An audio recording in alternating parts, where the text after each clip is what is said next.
பாஜக அதிமுக நினைக்கிறாங்கன்னா நம்ம எந்த வாய்ப்பையும் தவற விடக்கூடாது. இன்னைக்கே அவங்க ஒரு அட்வான்டேஜ் எடுப்பாங்க. பட் அவங்க நினைக்கிறாங்க நம்மகிட்ட அட்வான்டேஜ் இருக்கு, நம்ம சும்மா உட்காந்துடக்கூடாது. நம்ம ஏற்கனவே சொன்ன டிஎம்கே கூட்டணி நல்லா இருக்கு, ஆனா அவங்க ஏன் தேமுதிக பேசுறாங்க, அவங்க ஏன் சீனியர் ராமதாஸ் பேசுறாங்க?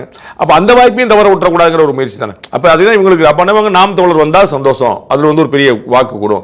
விஜய் வந்தா ரொம்ப சந்தோஷம், பெரிய அளவு வாக்கு. அது முயற்சி நடந்துட்டு இருக்கு. If I'm not wrong, AIADMK அந்த முயற்சியை விட்டுருச்சு, பாஜக அந்த முயற்சியில கடைசி கட்ட இடத்துல இருக்கு. இதுதான் பார்க்கும். அப்ப நமக்கு என்ன, இந்த பிப்ரவரி எண்ட்ல தொகுதி பங்கீடுகள் அறிவிக்கப்பட்டது. எப்படி தேர்தல் அறிக்கையில ஒரு 5 தேர்தல் அறிக்கை கொடுத்து டக்குன்னு வந்துச்சோ, அது மாதிரி அடுத்த ரவுண்ட் ஆஃப் இதுலயும் இவங்க முன்ன பாக்குறாங்க.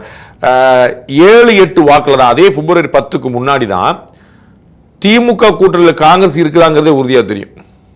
7-8க்குள்ள தான் இவங்களுடைய தொகுதி 10க்கு முன்னாடி இல்லங்க, இவங்களுடைய தொகுதி பங்கீடு அப்ப இருக்கும். இவருடைய அதிமுக பாஜக தொகுதி பங்கீடு இருக்கும். அந்த பீரியட்ல தான் திமுக கூட்டணியில் காங்கிரஸ் இருக்குமாங்கிறதே உறுதியா தெரியும். இன்னைக்கு வரைக்கும் நீங்க பாத்தீங்க, திமுக காங்கிரஸ் கூட்டணி தொடர்கிறதுன்னு அண்ணன் செல்வ பெருந்தகை தவிர யாருமே சொல்ல கிடையாது. திரு செல்வ பெருந்தகை விரும்புகிறார், அதனால சொல்றார்.